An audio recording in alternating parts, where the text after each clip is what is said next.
When it comes to horror, there's something uniquely unsettling about children. From The Omen to Children of the Corn, filmmakers have long tapped into the eerie contrast between innocence and evil. Kids are supposed to symbolize purity and vulnerability, which makes it all the more disturbing when they become the source of fear. But while movies like The Ring or Orphan have cemented their place in horror history, there's one film that I feel has slipped under the radar, and that movie is called The Children from 2008. And I feel like nobody talks about this movie. It feels like it's been buried beneath the wave of early 2000s horror, overshadowed by bigger names and flashier franchises. But The Children has a lot more to offer than you'd expect. It's not just another creepy kid film, it's a tense, slow burn nightmare that twists the familiar setting of a family holiday into something genuinely horrifying. And what makes The Children so unsettling is how it taps into the fear of the unknown through a mysterious illness that spreads among the children. There's no ancient curse or malevolent spirit to blame here. It's just an inexplicable, almost viral force that turns innocence into something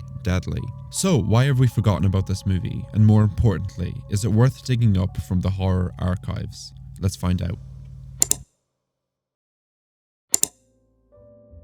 Before I review this movie, I need to get a little beverage. Okay, got myself a little drink. We're drinking peach iced tea. Perfect.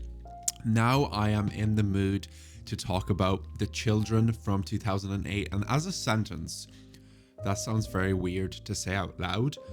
I promise this is a movie and not some weird, creepy thing. Just, you know what I mean. Even with my intro, you might be a little bit confused as to what The Children is actually about. So let me give you a very quick synopsis about this movie, and then I'm going to review it, hopefully quick, because I have a tendency to just yap. So Elaine, her husband, and children travel to her sister's isolated country home to celebrate Christmas. There, the children get infected by a bacteria that turns them violent. Ooh, that sounds very mysterious. Is this movie any good? Have you even heard about this movie? Because I feel like not many people are talking about this movie. I have never heard about this movie. I don't even know how this movie ended up in my watch list. So what did I think about this movie very briefly before I get into kind of like the more specific things?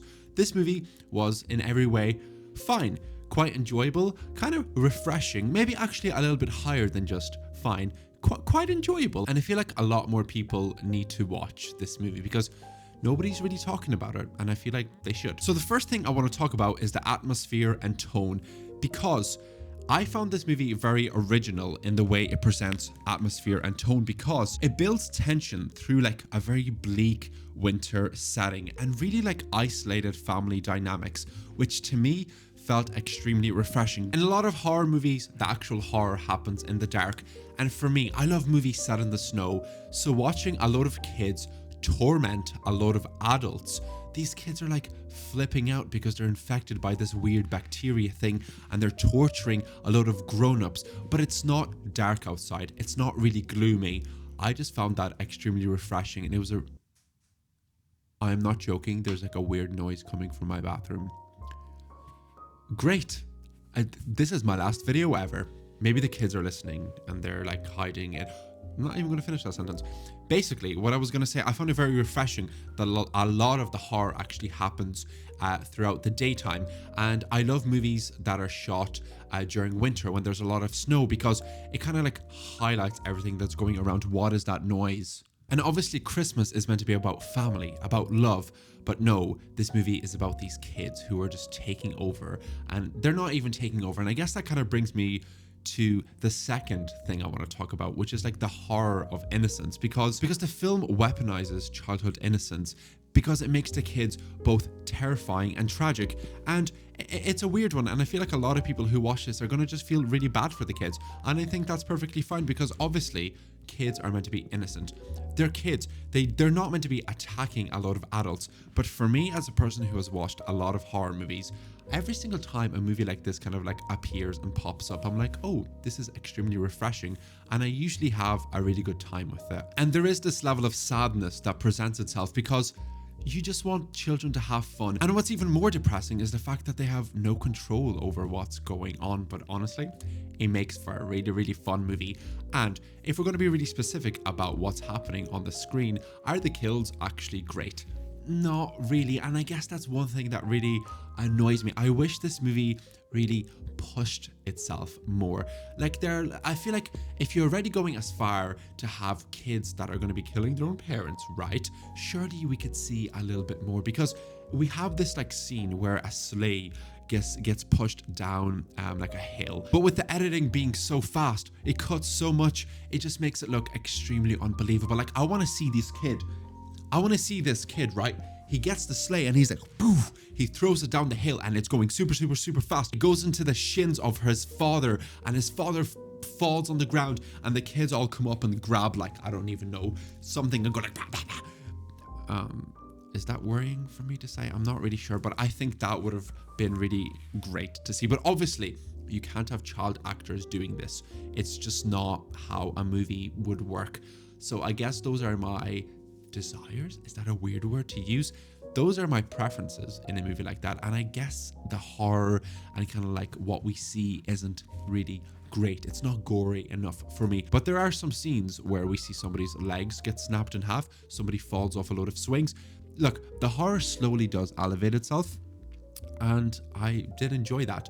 But I think the start was quite slow and I just wanted more, I suppose. But if we're going to be talking about the characters in this movie, I cannot explain to you how annoying some of the scenes in this movie were, because I had my remote with me and I had to keep turning down the sound because there's just so much screaming going on. Again, they can't show the children like bleeding or with broken bones or doing certain things. So how do they mask the kids being like infected and their horror and blah, blah, blah, blah, blah? They just have these kids screaming over and over.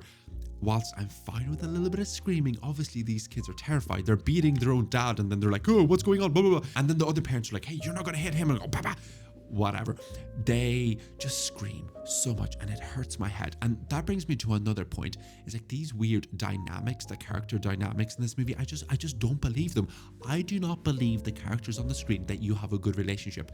And it does make you kind of pull out a little bit, especially at the start. Like there's kind of like this weird, creepy, suggestive uncle. Was there any really need for that? I just don't know. There were some characters in this movie where the performances, the way they spoke their relationships, I just did not buy it. But I will give props to the kids in this movie because some of the performances were actually really fun, especially again towards the end of the movie where more and more kids become infected and they just do not care. They take anything, they will take anybody's life, and that's where the movie actually gets extremely fun. But then I want to give props to the movie for actually like breaking taboos, because we can reflect on the fact that this movie crosses so many lines that a lot of horror movies just seem to avoid, especially regarding violence involving children. And I feel like it just makes it quite effective to watch, but also simultaneously, it just makes it a little bit harder to watch for some. And it feels like the violence just feels like raw and personal because it's parents and children, like you have that relationship. And I guess all of those points make me reflect on the fact that why have I never heard about this movie? Why are more people not talking about this movie? Is this movie incredible? No. Is it still fun and entertaining? Yes. If you're able to watch this movie and kind of let yourself go and just accept the fact that yes, obviously the editing is trying to mask the fact that the children couldn't actually do all this violence. If you can just see past that and kind of like let the movie take over, just get immersed in the world, then this movie is really, really fun. And it is definitely one to watch with a lot of friends. There are some bad things about this movie. Sometimes I could not understand what the characters were saying. This movie was quite hard to find and I couldn't use subtitles. So whenever some characters were speaking, they were like, I don't know what was actually being said. But the point is, we're not really here for the dialogue. We're here to watch a lot of children beat the crap out of their parents. And that part was really, really fun and extremely refreshing. And I feel like more people should watch this movie. It's on Bilibili, which is like on a different version of Facebook or something. I'll leave a link if it's still there. That's where I watched it. I think it's really interesting to watch adults struggle with the idea of defending themselves against their own children, because obviously they don't really want to fight back against their own kids, but if the kids are coming for their necks, they're going to have to do something. And it's really interesting to watch kind of like the dynamics there where their mentality slowly shifts and they're like, okay, listen, I've had enough of this little shit. And then they go, bah, bah, bah. yeah, it's fun. It's interesting, but it's also fun to watch that. And it also feels like a lot of the horror doesn't come from the violence, but from like the emotional toll of the conflict, the struggle, the physical, the mental. It's, yeah. So I think you should check out The Children from 2008. It's an underrated movie, and I feel like if you're into horror movies, it's definitely one you shouldn't pass, because like, why would you not check it out? It's less than 90 minutes long. It's quite fun. And yeah, is it a perfect movie? Obviously not, but it's still fun. I think I'm going to leave it there. So hopefully I've convinced you to watch this movie, because it's an interesting one and I think you should definitely check it out. And if you've somehow watched this movie, what did you think of it? And if you're going to watch it after this video, please let me know your opinion on the movie, because I'm so curious. I'm going to go find other weird horror movies that not many people have heard of, and I'll let you know in the next few videos what those are. Thank you so much for watching, and I will see you in the next video. Bye bye.